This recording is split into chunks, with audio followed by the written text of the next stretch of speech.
I want to bring you a reaction to a reaction. Dave Smith, who I agree with on a substantial number of things, is reacting to Coleman Hughes and his video about the Israel-Gaza situation. It's just no doubt that Israel is losing the PR battle. This war has been going on for far too long, and people have forgotten what originally precipitated what's happening in Gaza right now, which is Hamas streaming across the border, along with the civilians of Gaza, to engage in the murder of Jewish people, beheadings, and bragging about it and putting it on camera.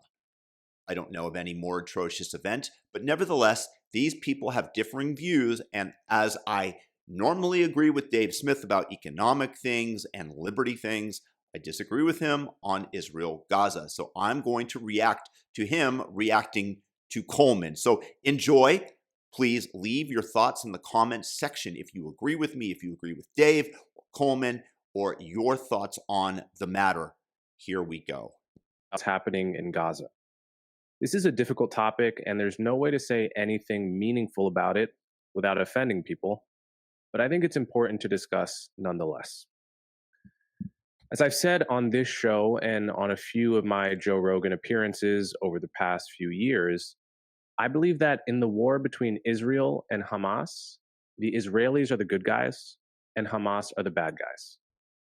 That may seem like a cartoonish way to describe the situation, or it might seem like an obscene opinion given the images of emaciated children that you've probably seen over the past few weeks, but it's still the truth. And it's a truth that's incredibly easy to lose sight of amid the day-to-day coverage of this war. All right, let's pause it right there already. Tragedy. I do think that, as I've said many times before, I think describing wars as good guys and bad guys is I'm not saying 100% of the time, probably 99.9% of the time is a ridiculous starting point. I'm not saying there can't ever be a situation where it is pretty cut and dry of who the good guys and who the bad guys, at least in this conflict, are. But it's almost never that simple. It's think about it. This is the way a 7-year-old boy talks when he's playing with action figures. Who are the good guys and the bad guys? And even, in say the example of World War II, and I am taking absolutely no controversial opinions on this just for the sake of this argument. Okay. So forget any of the stuff that, Daryl Cooper or Pat Buchanan or anyone like that is making their arguments about World War II. I'm saying take the official, completely, state backed, what they teach you in government schools about World War II. Our partner was Joseph Stalin. Does he just magically become the good guy because he was fighting Adolf Hitler?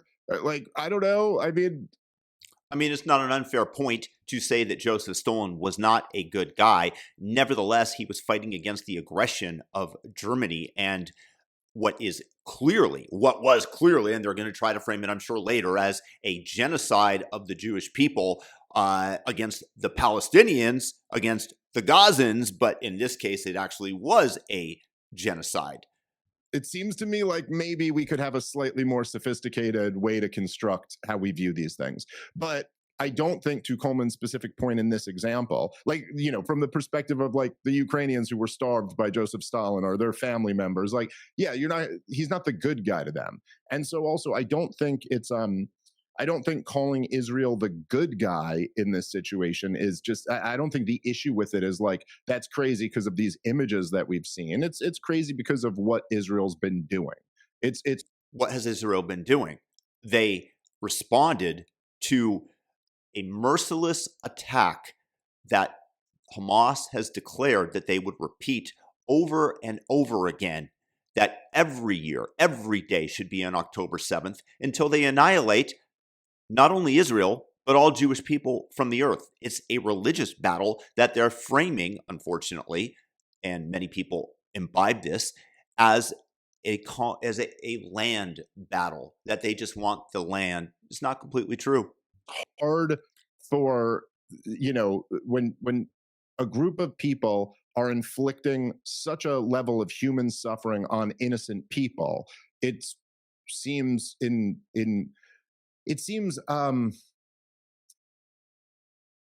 overly simplified and insulting to just refer to them as the good guys. Now, of course, the calculation that most people who are critical of Israel are making isn't just, okay, there's Israel and Hamas, and now you have to divide them into bad guy, good guy. I'm certainly not working on that framework with my criticism of Israel. It's more that you recognize that there are also innocent Palestinians who are just being, destroyed by. We aren't necessarily saying that there aren't innocent Palestinians. There are, especially the children, who I weep for. Unfortunately, Hamas uses them as human shields. And if you want to have a line down the middle, good guy, bad guy, well, Hamas brags about destroying Israelis and Jewish people. They put it out for the whole public to see using their GoPro cameras. And it's not that innocent people don't suffer. This is war. That is unfortunately the case. And this was again precipitated by the Hamas attack. Bad guy, people that are trying to defend themselves and make sure that it doesn't happen again. Israel. So anyway, I just think this is very shallow analysis to start with. In the war right now is that both sides have committed war crimes. And in both cases, those war crimes are falling on Palestinian civilians. The truth, of course, is that every war features war crimes, but usually each army commits those crimes against the enemy's population. In this case, the Palestinians of Gaza have received a double dose of the excesses of each side. But here's the crucial point. That doesn't make both sides morally equal. Let me begin by making something clear. When I say that the Israelis are the good guys in this war, I'm not saying that everything the IDF does is justifiable. Far from it.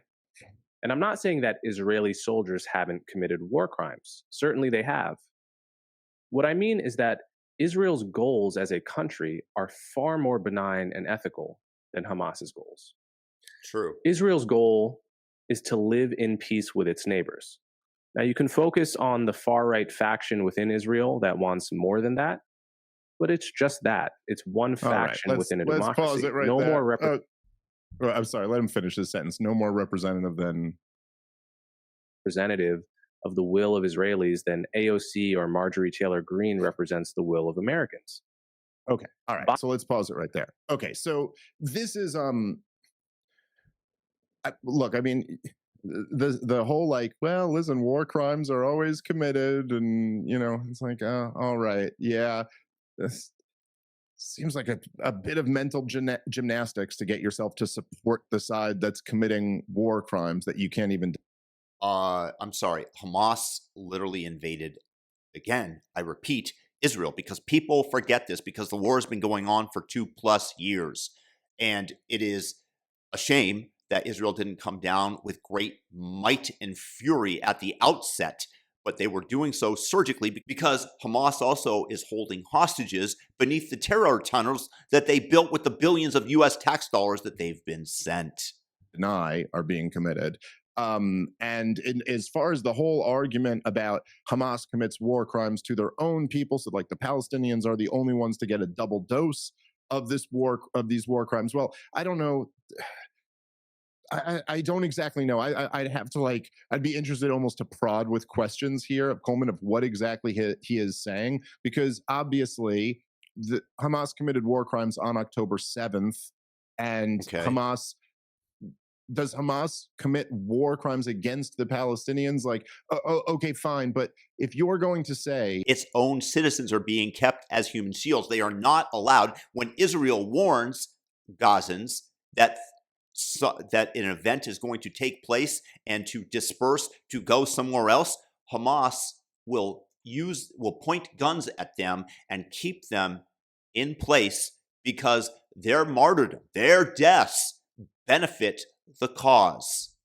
That a government, again, Hamas is not a government, but let's just say historically, any regime, including the United States of America, is the idea that they would, while they're at war externally, also crack down and have authoritarian policies against their own people is not unique. There's nothing unique about that, and that is the norm. That is almost. I'm struggle to find an example where that wasn't the case. I mean, authoritarian measures do not include using your own citizens as human shields and to benefit from their death by exposing them intentionally to enemy fire when the enemy has warned you that a certain location is going to be taken out. And like, what do you think the commies were doing to their own people while they were fighting wars? Or what do you, I mean, the Americans, rounded up Japanese, cracked down on civil liberties, instituted the draft, punished draft dodgers. I mean, there was all types of whether you wouldn't call them war crimes, but I'm just saying the idea that the people of a country, when there's a war, get it from their own regime as well as the regime attacking them is not particularly unique. And of course, it is unique again, because you're trying to make a false equivalency that locking people down or taking away certain liberties, which I'm against, and I agree with you, during wartime, although some people might think it's necessary and there's an argument to be had there, is the equivalent of using them as human shields, which is what Coleman is referencing. The argument that, the Palestinians are getting it so bad from Hamas doesn't therefore absolve the Israelis of giving it bad to the Palestinians. If anything, that just makes you feel that much worse for them. So I don't agree with that at all. But then, of course, he pivots to really what is the kind of only defense that it seems like the people who are still supporting what Israel's doing are left with, which is just essentially the assertion that the Israeli motives are pure. Like, Israel's the good guys because they don't want this. They don't want to be, they want to live in peace with their neighbors, whereas Hamas is the bad guys because all they want to do is kill people. And he could say, almost like preemptively, he goes, oh, yeah, sure, there are some right-wing factions, there are, but that's like Marjorie Taylor Greene is a congressman, AOC is a congresswoman, but that doesn't really speak toward government policy. The problem is that the right-wingers that you're talking about in Israel, the right-wingers who don't want to live in peace with their neighbors are like Benjamin Netanyahu, Smotrich, Katz, the guys who are in the upper echelons of power. Those are the guys. This is the Likud party founded by Menachem Begin.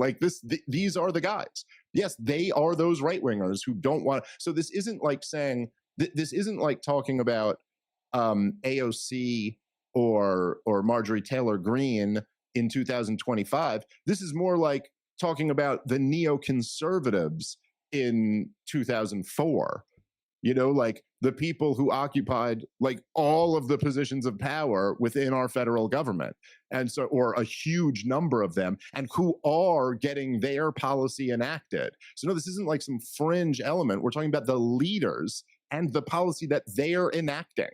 This is what Israel's goal is to make sure that Hamas is out of power and never is revived, and that they can live in peace. However they go about meeting that goal and creating the environment that might be able to take place is a different story, and it is not an easy task to undergo. But just because certain people within the government state something, everybody's going to have a different opinion. It matters what ultimately is the result. They try to say when they're it's like on Piers Morgan, almost every episode now, he'll bring up something Smotrich said, and people will go, oh, that's just one guy. But he's their finance minister. He is the guy who announced that not one grain of wheat would get into Gaza for those 3 months that they had no food coming in. So you can't just say, oh, that's Marjorie Taylor Greene. No, it's not. It's one of the 3 most powerful people in government talking about the policy that he is enacting right now. And in fact, when he threatened to quit the government a few months back, Netanyahu was made sure to keep him on board.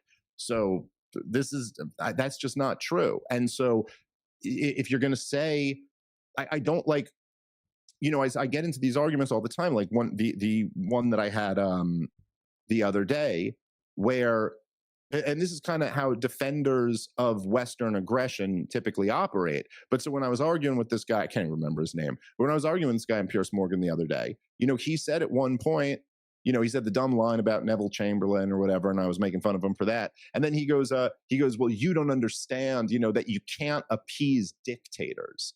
And I was like, we appease dictators all over the globe all the time. What are you talking about? Like, what is it? You can't appease dictators? The U.S. props up the House of Saud and the Jordanian king, and propping them up is not the equivalent of appeasing them. Appeasing them is agreeing to allow them to engage in hostilities and aggression against another nation, take over land, and say, well, you can do this so long as you don't even do any more. That's appeasing them, not engaging them. All around the region, we prop up dictators. We've overthrown democratically elected governments and installed dictators many times in the past. It's like, what are you talking about?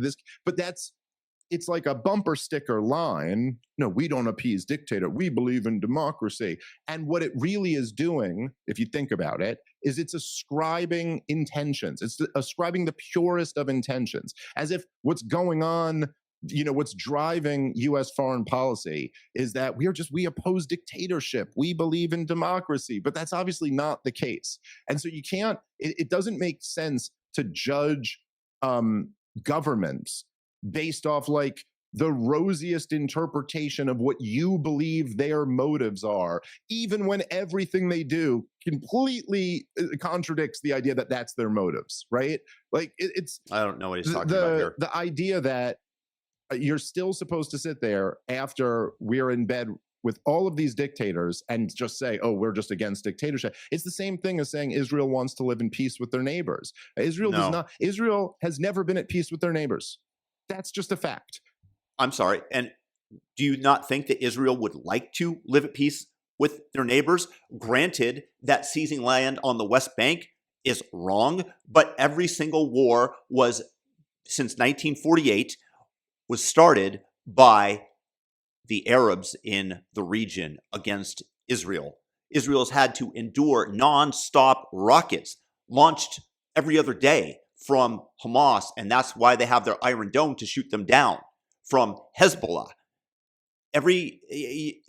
Israel does just want to live in peace with their neighbors.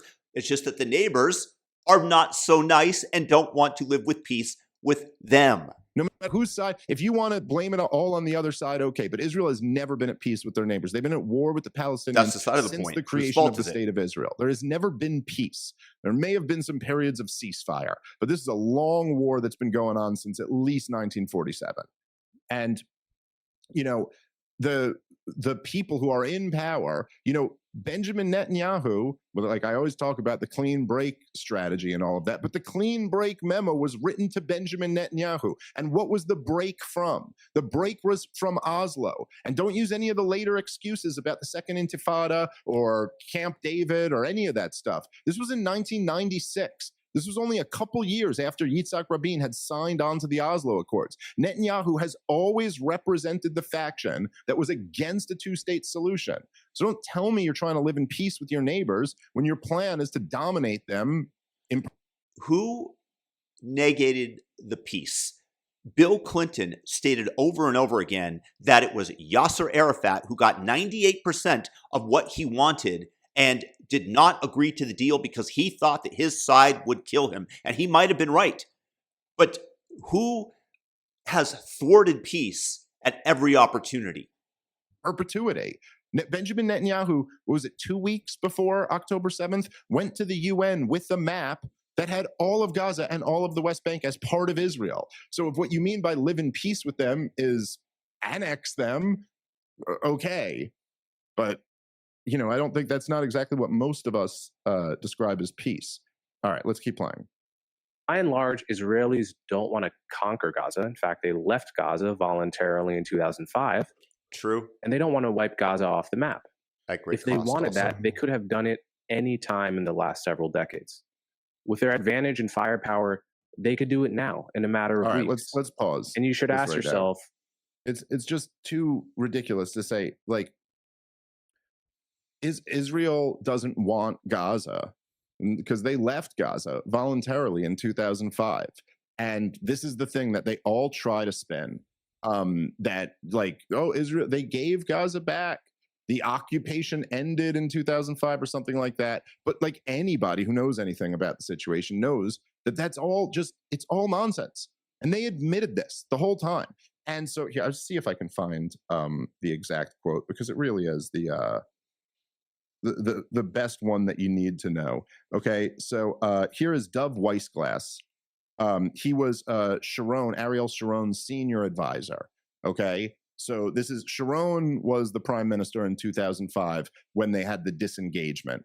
Okay, and now here is Sharon's senior advisor in his own words, talking. By the way, this just to be clear here, because sometimes people accuse me of quote mining, which I always find to be a hilarious like accusation. They go, "Oh, you just find quotes here or there that suit your needs," and it's like, okay, but like, yeah, it's a pretty big deal if the senior advisor to the prime minister is admitting what the policy was really about. And that's, it'd be like if you were like in a murder trial and you were like, I'd like to enter into evidence exhibit A, a written confession by the defendant, and you were like, objection, Your Honor, that's quote mining. Quote mine. It's just a random quote that happens to make his side look better. Like, yeah, but it's a pretty relevant one. Yeah, but you're talking about a single individual who might have committed a murder, that evidence, the preponderance of which might convict him. Whereas here, you're taking one quote from an individual that you say represents the entire Israeli government. As to whether or not that's the case is in great question. So whatever quote that you're about to bring up, you're attributing to all of Israel, at least the government at that time. And so it's not the same as a murderer. You can't run away from your own words here. And especially, let me say, when the assertion that Coleman Hughes is making is centered around intent. It's saying, right, Israel doesn't want to do this. Don't judge them based off what they're doing. They don't want to do this. Their motivation is pure, which... Don't you think that the Israelis would rather live in peace with Gaza and have allowed the citizens there to turn that into the Dubai on the Mediterranean? Instead, they took the billions of dollars, they created terror tunnels, they fashioned water equipment into missiles, into rockets, and their leaders live in Qatar and are billionaires. That's what they did with American taxpayer money. Do you think that Israel wanted this war? No. And you're trying to tell me that they're using this as an excuse to take over Gaza, which they're not even going to do. I'm sure you're going to try to attribute that to them too. They want a peacekeeping force that is not Hamas. They want to obliterate Hamas and deny them the access to the levers of propagating their ideology throughout the citizenry of Gaza. Again, as we've discussed on the show before, it's ascribing any motivation to human beings is always a tricky business. Even saying your own motivations is difficult. Like, I could sit here and say my motivation for doing this show is like, I want to tell the truth and I want to get the message out to you because I think this is such an important message. But like, how much of my motivation is also to make money for myself or for my own ego or for my own whatever? It's like, I don't know. I could try to assess it. And I myself don't even know exactly what. So you're talking about motivations now of an entire government apparatus. I think it's reasonable to say, let's look at what they were saying. Here is Dov Weissglass in his own words. By the way, I should also mention, because sometimes people will say, when you bring up things that Netanyahu says to the Likud party, they'll go, yeah, but he's just trying to get he's not really that hard of a right-winger. He's just trying to get the right-wingers in line, okay? Dov Weissglass is talking to Haaretz as he says this. He's speaking to the left-wing newspaper in Israel. So he is not trying to earn street cred with the right-wingers or something like that. And this is his exact quote. This is referring to the 2005 withdrawal from Gaza.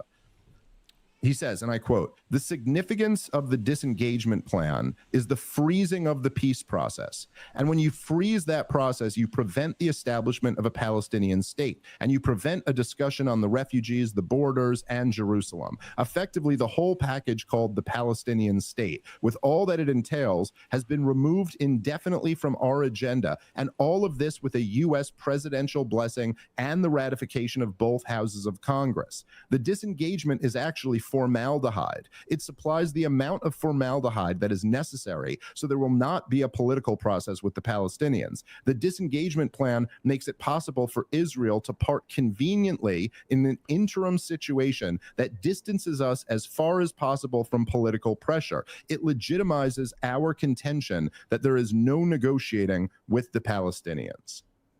So in other words, he's telling you that the entire plan was part of the clean break, essentially. That is, that this is a break or a version of the clean break. That this is a break from the peace process. This is in his words, this is a break from peace. This isn't to have peace. You know, when like some of these guys will try to argue, as Douglas Murray did, that no, we gave the Palestinians their own state. But here's the senior advisor explicitly telling you that that is in relation to Palestine becoming a separate country, a two-state solution. But yes, they had autonomy over their region, and they chose to turn it into a terror complex instead of a resort on the Mediterranean. That doesn't change that fact.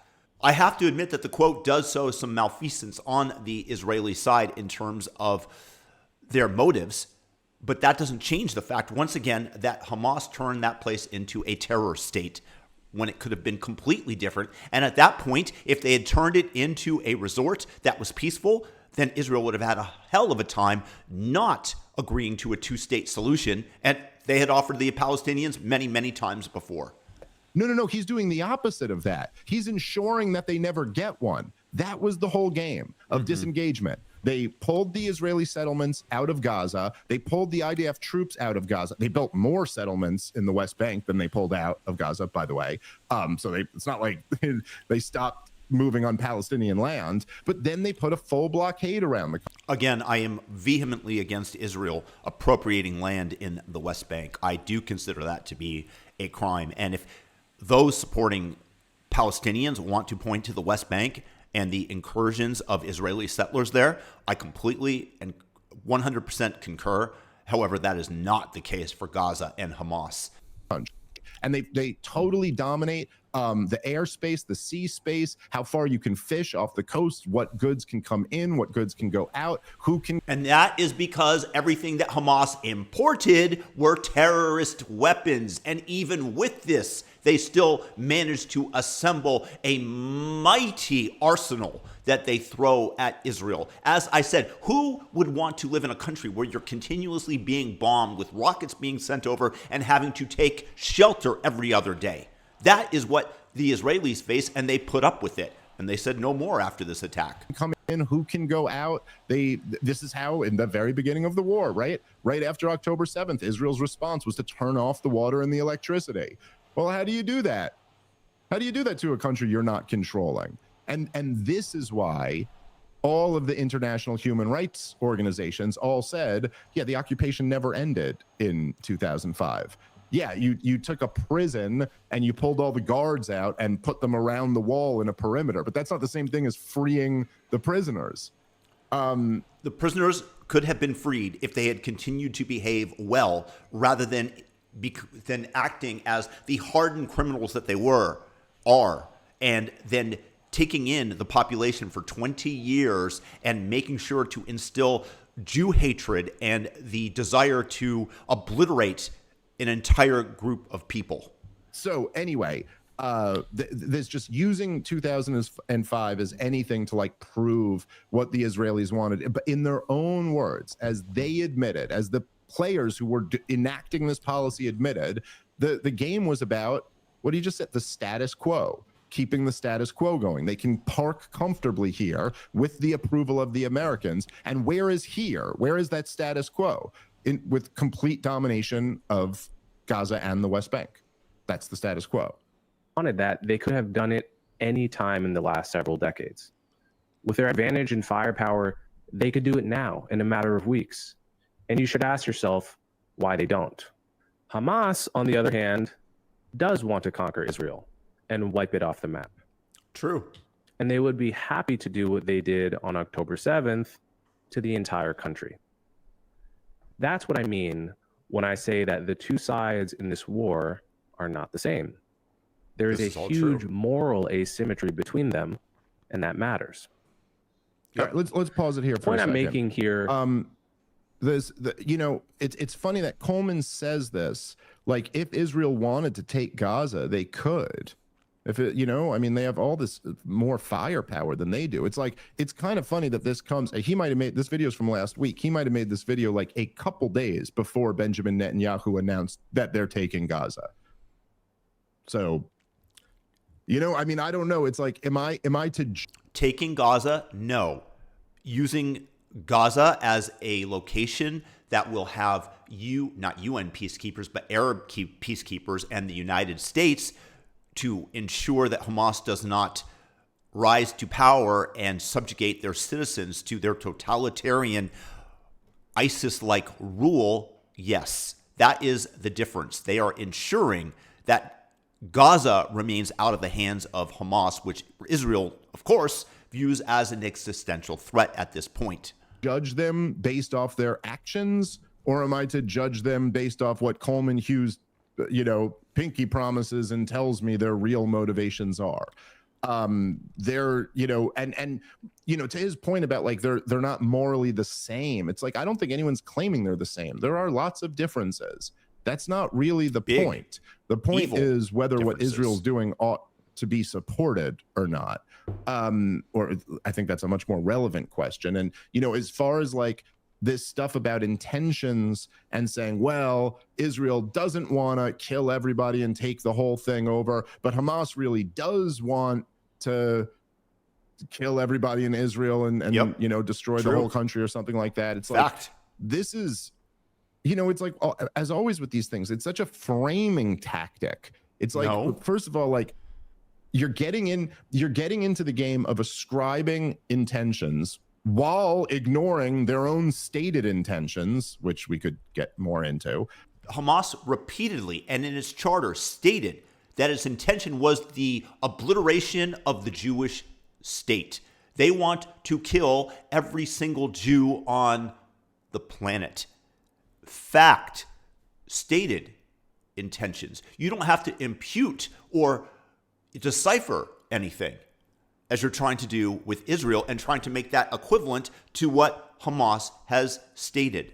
But then ascribing the worst of intentions to Hamas and the best of intentions to Israel, and then saying, look, these two are morally not the same. I mean, that's true. They want to destroy all of Israel, but Israel doesn't want to destroy all of Gaza. And you're ignoring the fact that Israel has destroyed all of Gaza. Like, why did Israel destroy parts of Gaza? Not all of Gaza, parts of Gaza. Because they were attacked. It is war. Hamas openly videotaped themselves and put it for everybody to see the atrocities that they committed against the peaceniks that were on that side of the border. And you're trying to bring into question the moral clarity as to the right of Israel to defend itself against these terrorists?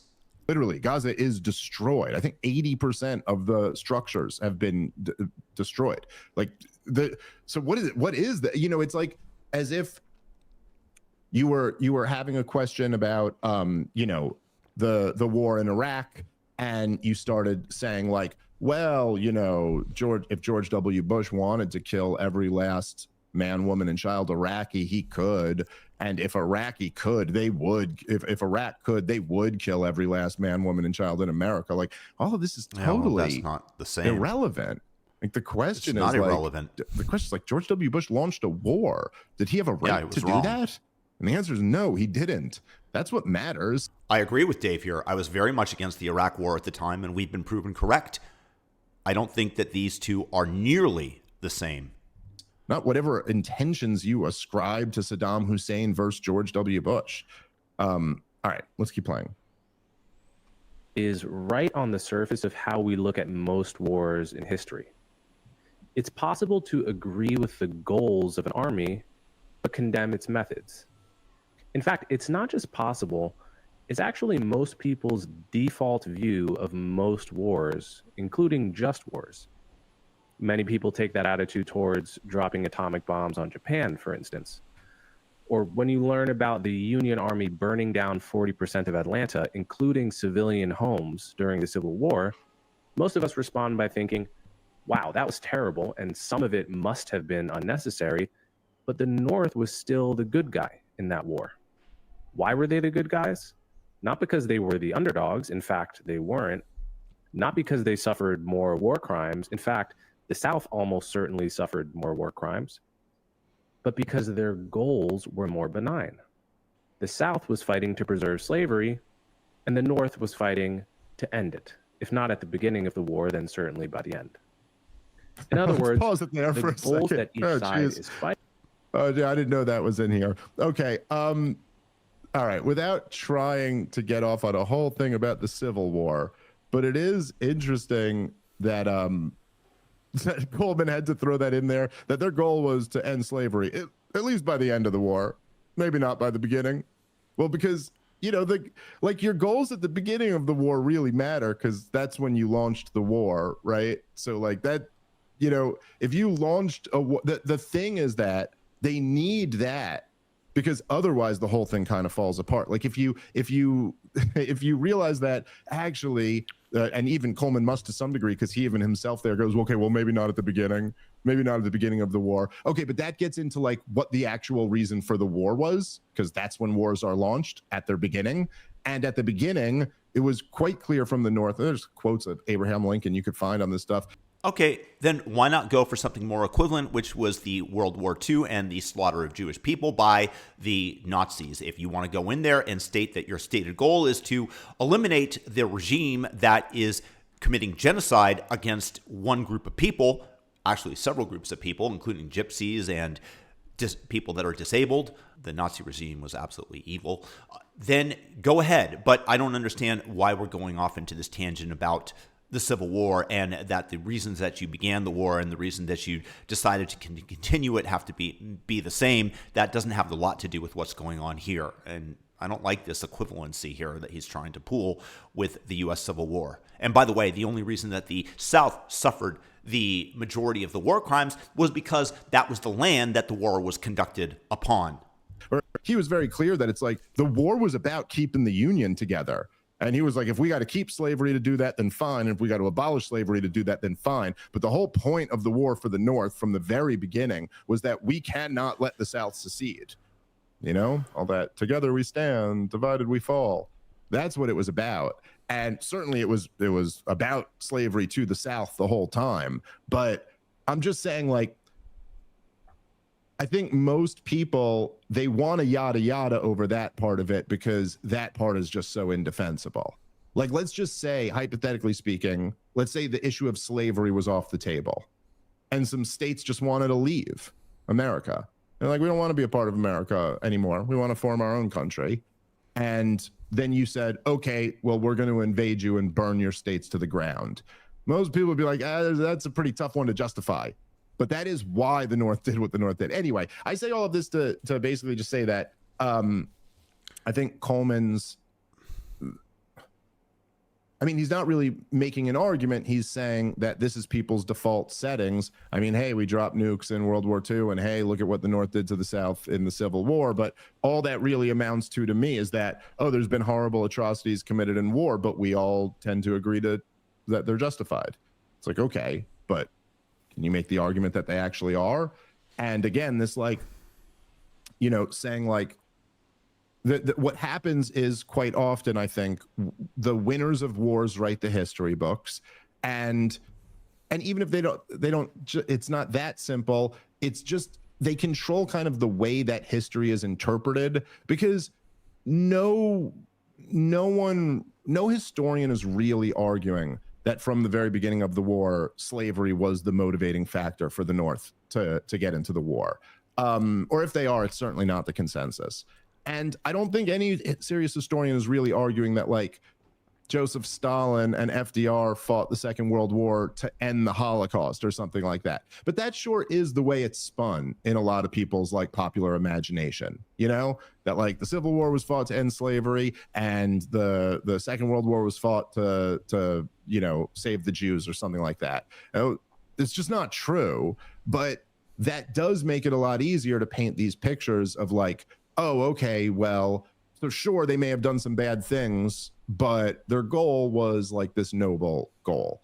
I don't think that any of this is an appropriate or rational way to gauge a war. And I think that the much more obvious one that I've been pushing for as long as I can is like an angle when you're inflicting the level of human suffering that we're talking about in Gaza.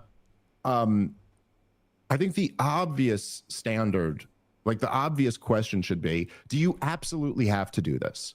Is there absolutely no other option? Is it the case that if you don't do this, an even worse amount of human suffering will be inflicted on your people or another group of people? And none of them even ever try to make that argument. None of them even ever. Yes, if I'm the premier of Israel and I have a neighbor that insists that they are going to try to slaughter every single Israeli and revel in it, then yes, I'm looking out for my group and I have to take you out. If you have a neighbor that's threatening to burn down your house and does so time and time again, hurling firecrackers into the house, lighting your house ablaze, and every time you have to put it out, and I, as the father of the house, do not take care of that threat, then I have abdicated my duty as protector of the family.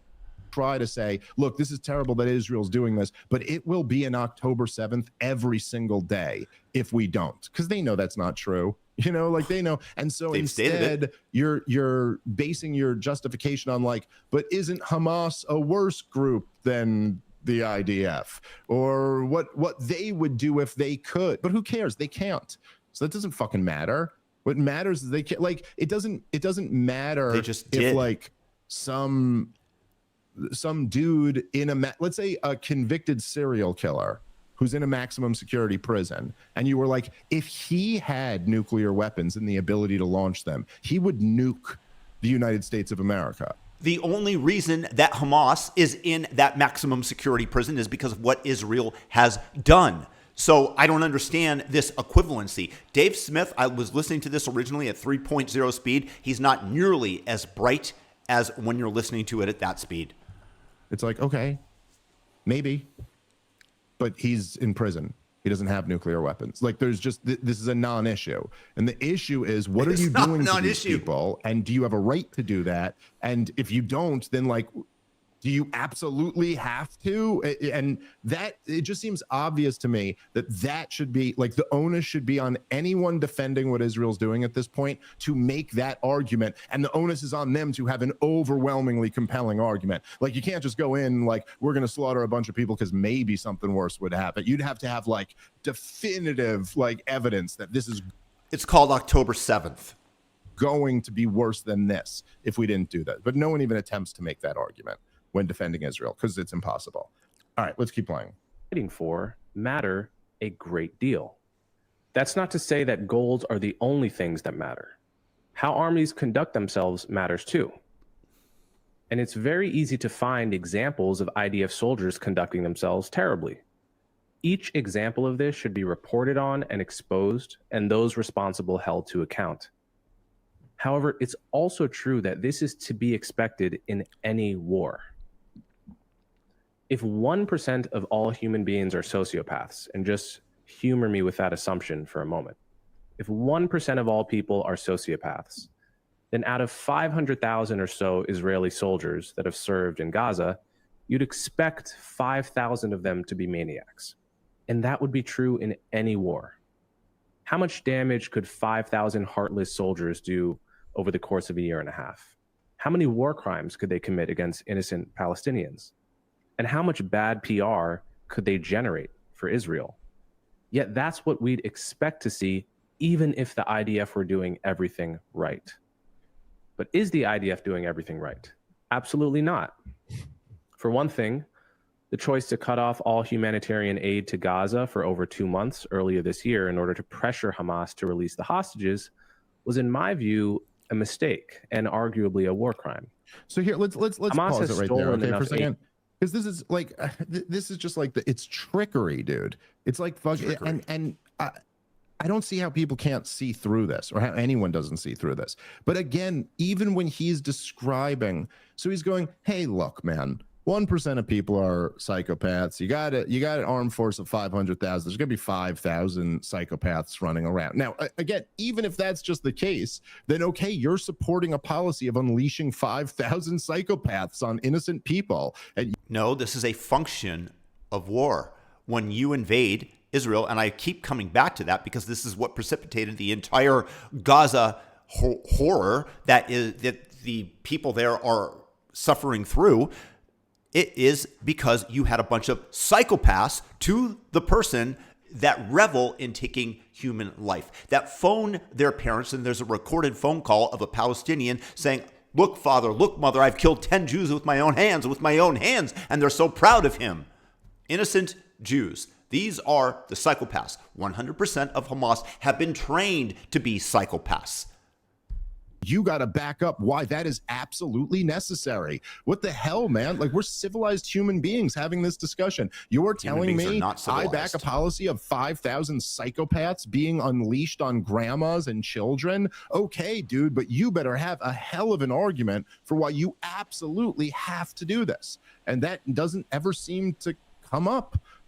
Anyway, October 7th. Obviously the real problem here is that the psychopaths are Benjamin Netanyahu himself, and like who's and you know, you see when I was saying certainly not Yahya Sinwar and everybody he's trained to be psychopaths. It's trickery. I mean, you see even where he said, first off, it was 3 months, not 2 months, but whatever. But he goes, yeah, now listen, I think the decision to use starvation as a tactic, you know, I think the decision to deny all food to women and children was a poor decision. You know, I think it was a mistake and even possibly a war crime. It's like, why don't you just give back the hostages and you would not have to deal with that? But Hamas uses that as leverage. The people of Gaza are not necessarily going to be given food by an adversary that is trying to reclaim the hostages, which should be their goal, looking out for their people. The reason that they look out for the people of Palestine is because they have the broader world to deal with, and they don't want to lose favor, which unfortunately, looking at the Piers Morgan comments whenever he brings on people, and in Dave Smith's comment section, Israel has lost credibility with any number of people unless these are Palestinian and Iranian bots that are just filling the comment sections, which frankly is a shame. Dude, I mean, when your entire argument is relying on motivation, but then you could look at someone doing something like that and go, now this was a miscalculation. Don't you see what like how you're cheating in this game? It's like, yeah, no matter what they do, you will always this wasn't a mistake. This wasn't a lone psychopath soldier who did something like this. This was the war cabinet and Benjamin Netanyahu and Smotrich making a policy decision that no food will be allowed into Gaza for 3 months after like 20 plus months of slaughter. It's like give them the hostages back. The most horrific. Like, how can anybody try to justify that policy? It's just insane. Like, it's insane that we live in a first world country where there's like school buses picking up kids and high-speed internet and plenty of food at the supermarket, and anyone's even going to attempt to justify that policy without attaching it to some like, I know this seems crazy, but we absolutely have to do it because of this. Like, where is the like necessity for this? As the fact that they have your family members underground starving intentionally.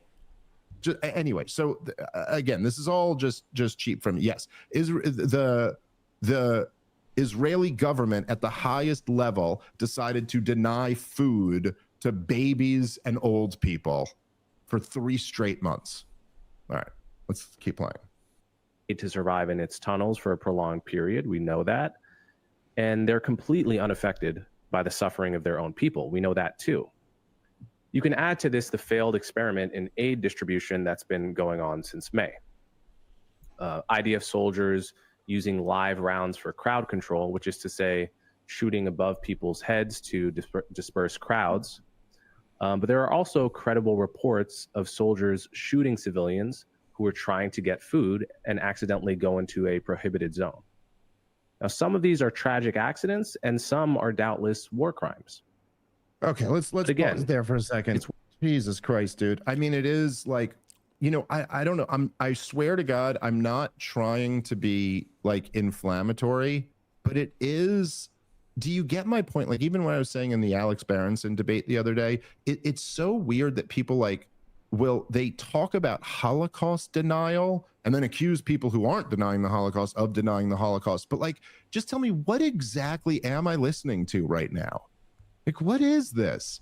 It's just twisting yourself into pretzels to make excuses for the most horrifically inhumane activity. So you go, like, even now, the IDF has been known for firing live rounds as crowd control.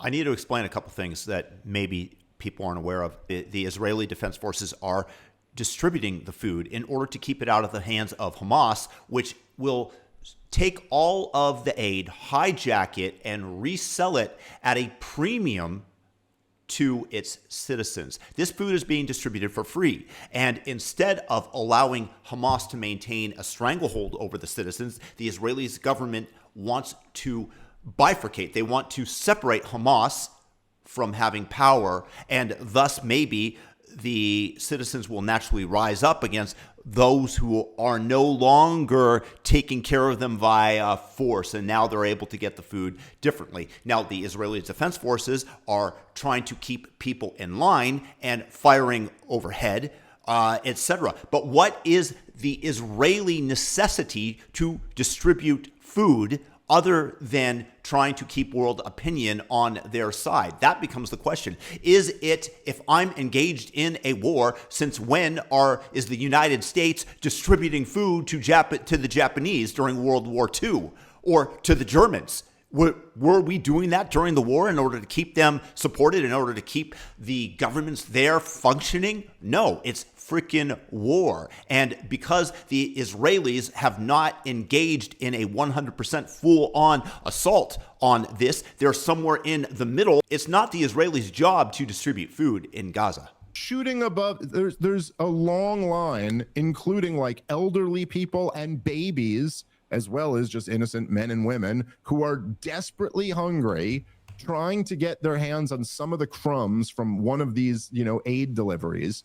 And the IDF shoots live rounds at them, to move them around a little bit, to keep them out of that zone and in this zone. And oh, by the way, these live rounds, they don't always go over their head. Sometimes they go right into their head. Hundreds of them have been killed in these situations. And I don't know. You're just like, even under the best case scenario that you're saying, like, no, it was just crowd control, we were shooting above their head. Like, what are we talking about? Fucking cattle here? They're goddamn human beings desperate for food. You're talking about how there's and of course, as he alludes to there, some IDF soldiers have even said, they said they were given orders. They were given orders to shoot at the crowd of people. And the piece was a little bit vague about what exactly they were ordered to do. I would like to have specific reports about that are credible. Truly, I have my doubts. But a bunch of IDF soldiers reported this. I believe at least one went on the record, and the Israeli government has confirmed this. So, like, yes, the IDF, right, they're shooting live rounds at people who are, like, suffering through the worst, like, war-torn crisis imaginable. Blame and Hamas. That's okay, or what? That's like, they'll say this thing where it's like, well, if people are committing war crimes, then they should be prosecuted. Like, okay, but they're not being prosecuted.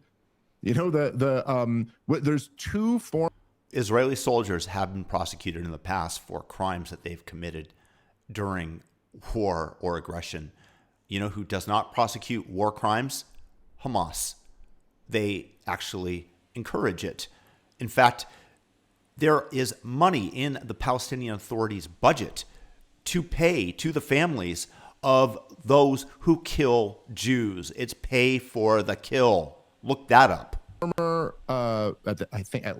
I say at least 2 former Israeli prime ministers have come out and said Israel's committing war crimes.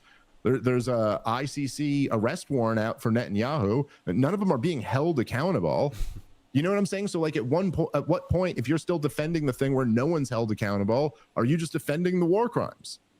Worth lingering over the asymmetry of war crimes even here.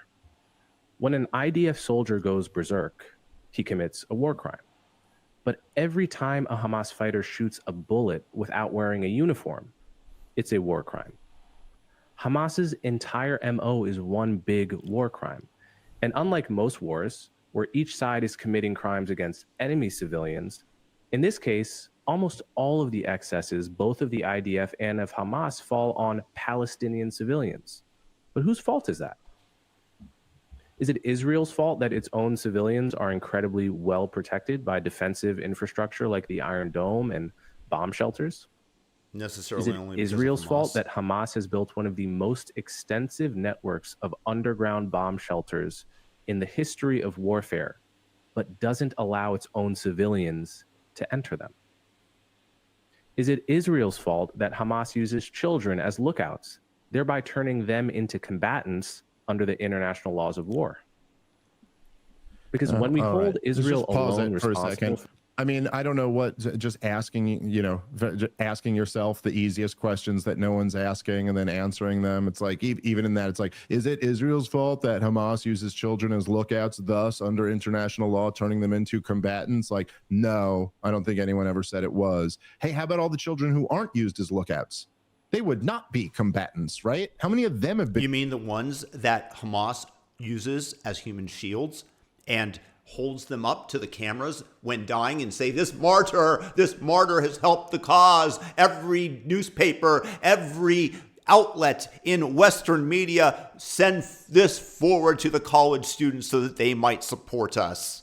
Killed. Oh yeah, thousands. Well, we don't know the exact number, but thousands and thousands of them, tens of thousands probably. I don't want that. Like, it's like, no. How about instead of asking, is it Israel's fault that their civilians are protected by Iron Dome? Has anyone ever said that in the history of the world? No. How about this? Is it Israel's fault when their soldiers are shooting rounds of live ammunition at crowds of hungry people and killing a bunch of them?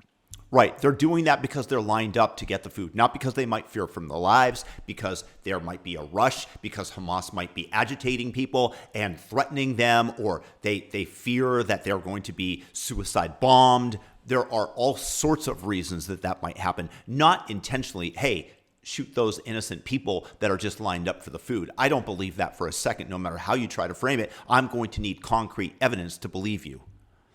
I'd say yes. Like, no, it's yes. When Israel drops bombs on innocent civilians and slaughters them by the tens or hundreds of thousands, that's their fault. Hundreds of thousands. Hamas is responsible for the war crime. Hundreds of thousands. What a BS statistic. It's just not the case. And furthermore, Israel actually delivers warnings before they blow up a building that is generally thought to house either Hamas infrastructure and or weapons. They commit, and Israel's responsible for the war crimes they commit. And the Palestinian people are responsible for none of them. For the civilian death toll in Gaza, a death toll that results directly from Hamas's barbaric style of warfare, we are implicitly holding Israel responsible for Hamas's war crimes against the Palestinians. Now, it's incredibly easy to lose sight of this, given the mainstream media bias on the topic. Yep. For instance, the New York Times released a story on July 24th entitled, "Gazans Are Dying of Starvation." The article relied on testimony from several doctors working in Gaza, as well as the Gaza Health Ministry. And it used that to build a case that deaths from starvation are on the rise. In the article, there was one photo that stood out. It was a photo of a mother holding an emaciated skeletal infant named Mohammed Zakaria al-Mutawak. This photo was displayed prominently on the front page of the physical edition of the New York Times and made the rounds on social media. You almost certainly saw it. And importantly, it was the only photo in the article that clearly suggested starvation as opposed to chaotic, hungry refugees. Now, it wasn't long before sleuths on X discovered that there was another photo, which the Times chose to omit, of the boy and his mother next to his 3-year-old brother, who clearly isn't starving. So if there's no food, why is the 3-year-old not also thin? It turns out this young boy didn't look emaciated because of starvation conditions. In fact, he was born with serious disease, perhaps cerebral palsy or hypoxia. It's not yet clear. But 6 days after the article came out, the New York Times had to issue a correction, noting that the boy was born with unrelated health issues that account for his skeletal appearance. Now, if such crucial information could be left out of the original article, what other information was left out? Now, let me be clear here. I'm not saying there isn't hunger or... Okay, yeah, he's not saying there isn't hunger, of course, because there's been widespread reports of hunger. And the New York Times did make a correction about that baby. By the way, I mean, I guess it's like, so only the sick babies are starving or something like that is the defense here. Actually, the mother of the baby said that the doctors told her that the reason that the baby was so sick was because she was malnourished during the pregnancy. But I guess we can ignore that. I do find it like, it's so funny because they'll cling to like the one image where like, oh, look, the New York Times had to admit this baby also had another disease that certainly it's not getting the proper treatment for because Israel's destroyed the entire strip. But okay, how? It's so funny to me that Dave Smith attacks the New York Times when they were, for example, in Iraq, and he continually bags on them. And in terms of Russiagate and all sorts of stuff, he's on the right side. I completely concur with him. And on this, they are intentionally obscuring the fact that there was the chubby little brother.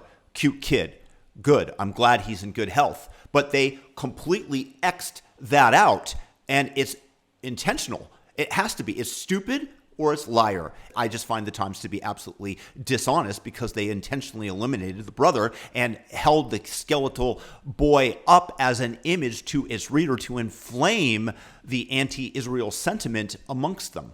How many images do you need? How many images do you need? You're right. We just haven't gotten enough images out of Gaza of the kids suffering there. I guess it's not so bad. Not from starvation like that. Look, like the New York Times fucked up and then they made a correction. I guess that this information should have been added. But again, this is just like totally dodging the bigger point here in the bigger picture. And there's been mass reports of starvation and food insecurity all throughout Gaza. And what do you think's going to happen when you deny all food for a prolonged period of time into an active, war zone? Or the place is just being completely destroyed, and people are living in makeshift, shanty tents at refugee camps because goddamn every structure has been brought to the ground. I mean, what are we even arguing here? And to the bigger point, let me see. I was trying to just look up what was the leaked New York Times Gaza memo, where the New York Times told their journalists to avoid the word genocide, ethnic cleansing, and occupied territories. I just find it kind of interesting that the people who are defending Israel kind of have to, they almost create this alternate universe where they'll go, well, the mainstream media's coverage is totally pro-Hamas or something like that. As if, yes, there's been no Israeli influence over the corporate media in the United States of America. You remember what was it? Last year that one point I think Ben Shapiro said that Hamas was running the Joe Biden administration. It's just like, how are you going to argue that like the establishment, like the establishment is all pro-Palestinian, but you're the ones speaking up against the establishment? The establishment is the ones funding Israel. They're the ones arming this goddamn genocide. They're the one. I saw one military guy who was saying he didn't think that the Israelis could keep the war going for 2 months without America. Like they are our intelligence support, our weapons, our money. It's totally necessary to this whole thing. So the idea that, you know, you're arguing here somehow, I don't know, whatever, that you're arguing you're taking on the establishment. The New York Times is trying to make it out like Israel's committing all these war crimes when it's not really that bad or something. It's like, dude, the entire system is perpetuating this thing, and the New York Times has been as guilty as anyone in covering that up. But yes, they have done a couple pieces on just how bad it is in Gaza. And yeah, you're right. They rely on the medical professionals who are over there and the Gaza Health Ministry and the UN, because Israel won't let international journalists in. So that's what you got to rely on. So as Israel is doing this, they won't let the world see it and report on it. And so now you're criticizing the little bit of reporting that's going out for not being for having something omitted in it or whatever. Maybe Israel should let journalists in. We could get more omitted. No, just for the record, again, they intentionally ignored the chubby brother because they have a narrative to push. That's my belief. I've seen it from the New York Times over and over. It's not a one-off. It's stupid or liar, and either they're terrible at their jobs or they're pushing a narrative. That skeletal image there, cropping out the brother, is done intentionally. Information about what's really going on. I wonder why they don't want that. Let's take a guess. I'm sure we can always just describe the best of motivations to them. That's what they always do, right? They don't want the journalists in because they're worried about the journalists. Yeah, I don't think so. Or food insecurity or humanitarian disaster in Gaza. Of course there is. What I'm saying is that the pipeline that's feeding you information about the humanitarian disaster in Gaza is fundamentally broken, biased, untrustworthy, and weaponized against Israel. Now think about what had to happen for the New York Times to publish that photo on its front page without the information that this particular child was born with serious disease. Journalists had to talk to the child's mother and doctor, who presumably withheld this crucial detail, and the claims had to survive fact-checking without anyone at the Times pointing out how strange it was to see one child emaciated and his brother right next to him looking fine. And then after the Twitter sleuths got to the story, they had to call this doctor again and ask him, hey, did you by chance leave out the fact that this particular baby looks the way he does because he has a disease unrelated to this war? And then you have to wonder, because the entire story is based on the testimony of similarly placed doctors, how many of the doctors in Gaza, who are generally not neutral about the two sides in this war, how many of those doctors who talk to Western journalists are making similar omissions? Okay, and if so they are, hold on. Let's pause it there for a second. Know? Why, man, the doctors in Gaza tend to not be neutral on this war. Well, gee, Coleman, I wonder why that might be. Like, what? Like, you say it as if that proves anything, or that means therefore that we can't. The point is that the doctors were giving incomplete information to the New York Times that they ran with and printed the story because they are not neutral.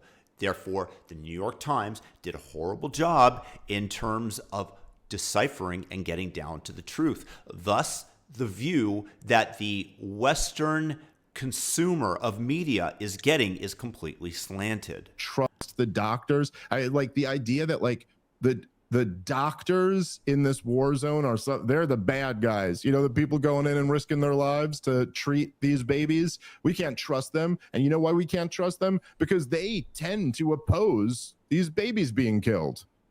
So maybe because they're the ones who have to deal with it, but have to actually see it up close. Yes, the doctors, for all those doctors in Gaza, the numerous ones who have reported treating babies with sniper bullet shots in their chest, in their head, in their legs, they are against those snipers shooting those babies. Well, doesn't that just solve the whole thing right there? And again, you could muddy the waters all you want here, but it's Israel who's not letting international journalists in. I'm sorry if you feel like there's some problem with the trustworthy nature of the reporting coming out of Gaza, you got one group only to look at to blame for that. As for the Gaza Health Ministry, which is a part of Hamas's political infrastructure, it's very difficult to trust their reports as well. I mean, on one level, they're the only real source of information about what's happening in Gaza, so you can't just discount them blindly. But nor can you trust them blindly. Recall that when there was an explosion at a hospital early on in the war, the same Gaza Health Ministry reported within minutes that exactly 471 people had been killed by an Israeli bomb that hit the hospital. And the New York Times reported this uncritically. Well, it turns out the true death count was less than half that number. The hospital itself wasn't even hit. It was the parking lot next to the hospital. And oh yeah, it wasn't an Israeli bomb. It was actually a Palestinian jihad rocket. So one has to be skeptical about how the Gaza Health Ministry arrives at its confident conclusions.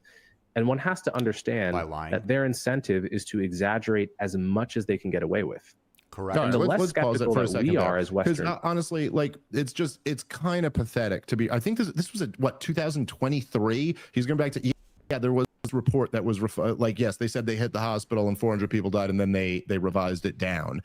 They've also revised their numbers down a couple times, and that doesn't really seem to jive with what you're talking about. But I'm sorry, dude, to be sitting here in what is halfway through August in 2025 and to be like, hey, remember in 2023 there was one hospital that they said got hit that didn't actually get hit.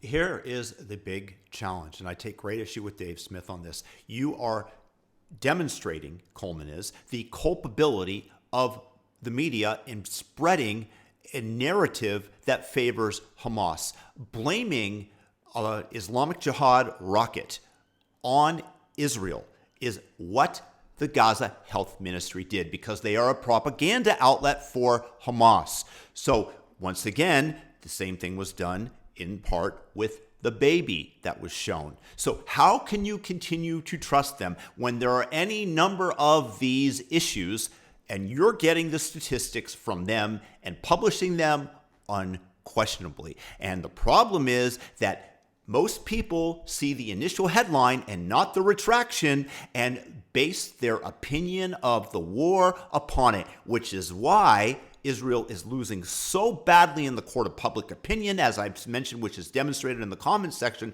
every time that Piers Morgan has a debate on the Palestine-Israel war. And people fail to remember what precipitated this war initially, which was the wanton destruction of a peacenik music festival and the surrounding settlements across the Gaza border.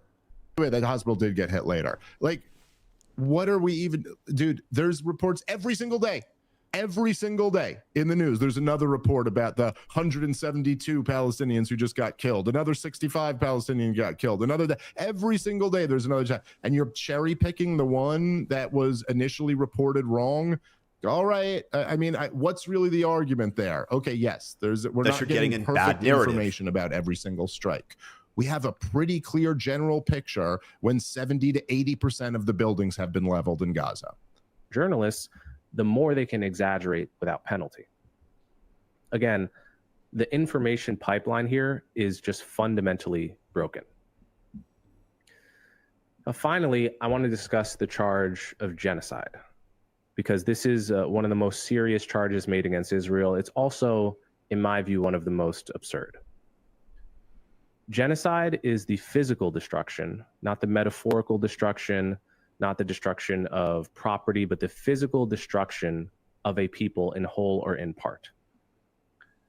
Israel's aim in Gaza is not to destroy the Palestinian people as a whole, nor to destroy Gazan Palestinians in particular.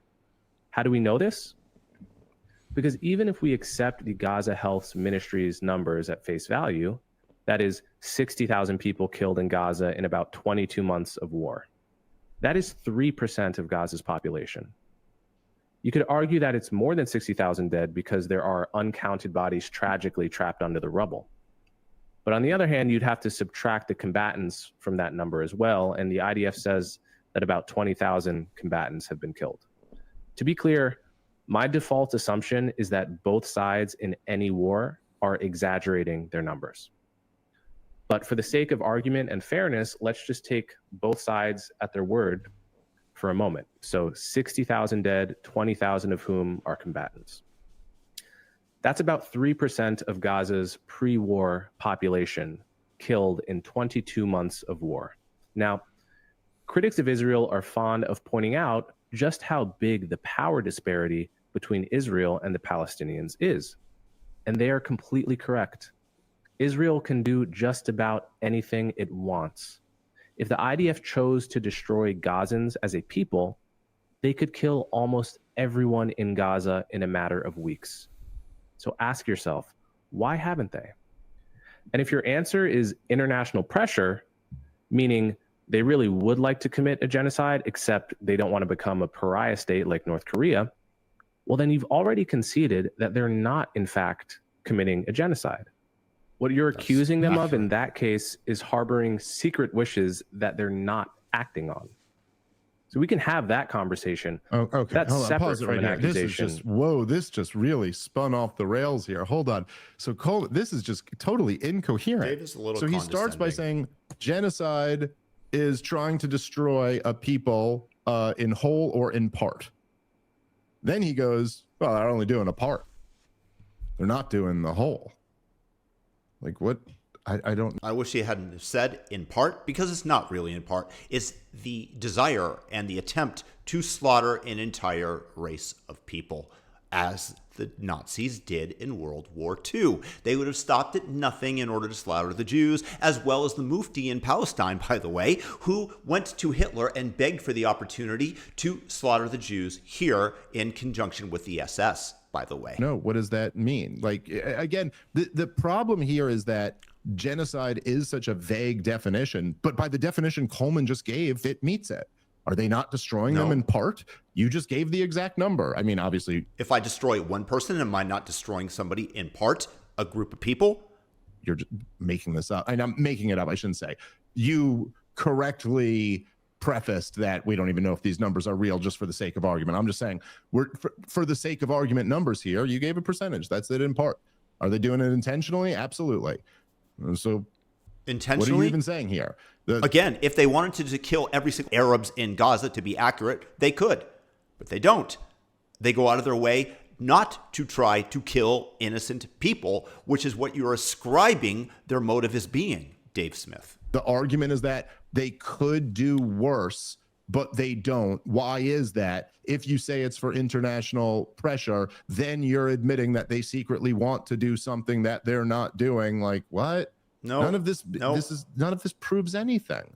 And it's not just, like, I guess I could add a few things on this, but no, like I've said before, but like if a guy runs in, to a room with an Uzi and kills, 10 people, and you're like, yeah, but there were 50 people in that room. He could have killed all of them. And then he gets away. At court, he's not going to get any extra points for like, you could have killed more people and didn't. We're still pretty mad about the 10 people you killed. And yeah, he's going to be sentenced to death. But that's not a genocide, is it? That's what this trial here is about. It's not, it doesn't prove anything. And then, for him to say, oh, well, why doesn't Israel do it? Essentially, you're saying they want to do something that they're not really doing because of international pressure or something like that. You're really muddying the waters, Dave.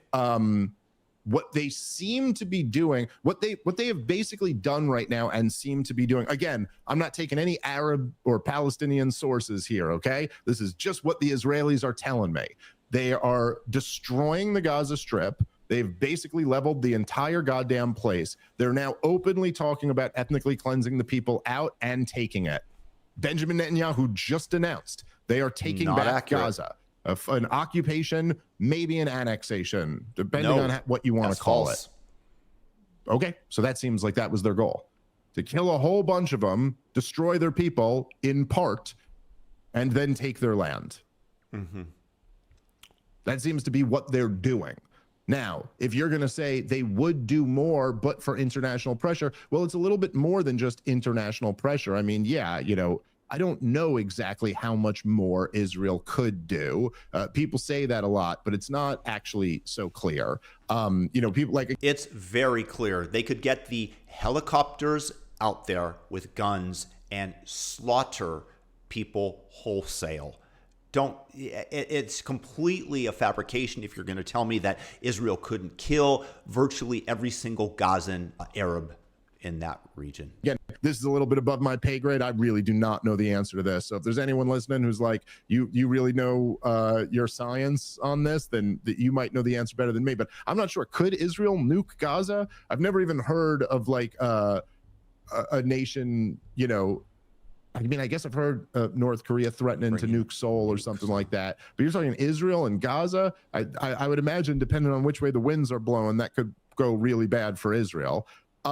Yeah, it would. Could they be killing people at a faster rate? Perhaps. But definitely, again, like, it's not just that, oh, look, they've already turned themselves into a pariah state. It's not just like, oh, there might be concerns that would, you know, turn the world against you more. But it's also that Israel is, as we all know, a fat welfare mom of nations. They are completely reliant on the West. They live off of our welfare. Like I was saying before, they could not continue this war without American support.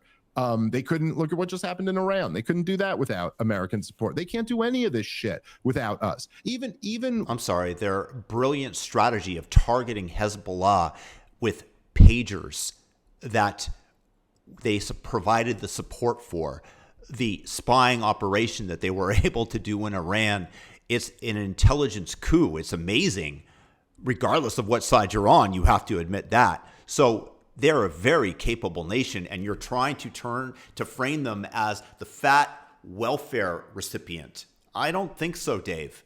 When what was it, when they killed that Iranian last year, and there were like missiles thrown back and forth, not the 12-day war, but before that, when they were throwing missiles back and forth, it was, even back then, it was America who had to come in and shoot those missiles down, as well as the Saudis and the Jordanians, and I think the Turks helped a little bit. But in other words, all the other countries who we give money to. So like, no, yes, alienating the people who you depend on obviously is a consideration. This doesn't prove anything. All right, let's play a little bit more, because I want to see if Coleman's actually getting to a point here. But if not, we could wrap. Of genocide. The Nazis killed 60% of European Jews. The Turks killed over 50% of Armenians. In Rwanda, something like 80% of Tutsis were killed in 100 days. Those were genocides. And in legitimate cases of genocide, in which a smaller percentage of people were killed, it was because the genocidaire didn't have the ability to kill more. Now, we know that Israel could easily kill 50% or 60 or 80% of Gazans in less than 100 days if they wanted to, but they don't. And that's really all you need to know to be sure that Israel isn't committing genocide. The focus on what an Israeli defense minister said in his angriest moment after October 7th. If you pause it right now, but isn't like, couldn't, anyway, this didn't, the argument never came together. It just didn't mean anything. It's like, yeah, like you said in whole apart, just saying other genocides killed a higher percentage. You didn't argue like, what is the threshold? What makes it not, so it makes it not genocide because they could do more, but they're not doing more. So like, okay. Because they don't have the intent, I think, that the Nazis absolutely had an intent to wipe out the Jewish race, to wipe out the Ashkenazi Jew and any others that might exist. That was their intent. Israel's intent is not a genocide. It's not. They're not out there to try to kill as many people as they can. That's the intent. That's how you know a genocide's going on. When I take that Uzi and I just mow down everybody that I can, and Israel's not. They're distributing food to them. Is that not evidence enough that it's not a genocide, Dave? Okay. I mean, I'm just thinking, like, is this ever really... Like, I don't know. The argument makes no sense and is totally incoherent, but I'm just thinking out loud as I'm hearing this for the first time. But, like, is it really the case that we can demonstrate with every genocide that was the absolute maximum number of people that guy could have gotten away with killing? Like, I've never even in my life thought, when you judge Joseph Stalin based off the Holodomor or something like that, are you ever going to yourself, but did he max out? Could he have killed more people? Like, in all cases, probably they could have killed more people. And I'm sure there are some cases where they couldn't kill more people. But I should say in all cases, I'm saying in the major genocides that you're thinking of, you could probably make the argument that they could have killed more people. I don't think that makes them not genocidal. And I just don't think, like, I don't know, but I certainly don't think, like, if you're going to argue that Israel could have killed way more people, like, I'd actually need you to make that argument. Like, take me through that a little bit. How could they have killed so many more people? But it's not so self-evident. Like, Israel seems to be pushing what they can get away with right now. It's not so obvious that they could get away with a lot more. Genocide, but by Coleman's own definition, he admitted it. He said it's trying to destroy a group in whole or in part, and then gave you the exact part that they've destroyed. I have to say that Coleman did not do a good job in terms of the definition there, because you're going to take that in part and you're going to straw man it and say, look, they killed a couple of the people, therefore they're committing genocide. At what point, what is the threshold where you're going to say, well, that's not a genocide because you can kill people in part? 1%, 0.1%, 0.0001% is in part. It's a bad argument by Dave Smith. And they've done that intentionally. Not really seeing what your argument here is. Anyway, I do, I gotta say, man, I think this is, for people who are still at this point in the game, like, finding these ways to twist themselves into pretzels and do the mental gymnastics to somehow try to justify this happening when it so obviously just doesn't need to happen. I gotta say, man, I don't know. I mean, I don't know. I trying not to be like too hyperbolic or something here, but like, are you at all worried about God, man? This is like what I think with all these people. None of you guys are afraid of God. You don't think about, like, the fact that, like, you're in a position where, like, you got a little bit of influence, you have a voice, you have followers who are listening to you, and this is the issue you choose to stand on, is to excuse away this shit, try to find a justification for it. I don't know. I would not want to stand on that with that in my my legacy. I do believe that Coleman Hughes is largely correct, even if his arguments were not precise enough and he was a little bit wishy-washy. Dave Smith is basically trying to draw some equivalency between what Hamas did and what Israel is doing. Israel's goal, regain the hostages and wipe out Hamas and have the Arabs have a peacekeeping force in the region along with the United States, not to reclaim Gaza for themselves. I don't believe. If I'm proven to be incorrect on this, I will apologize. I want to know your thoughts in the comment section, what you guys thought of the arguments and who you would side with. If I got something wrong, if Dave Smith got something wrong, if Coleman got something wrong, I'm very curious to know. Leave it in the comment section. I'll leave it there. Peace out. Thumb up the video and subscribe if you like the content.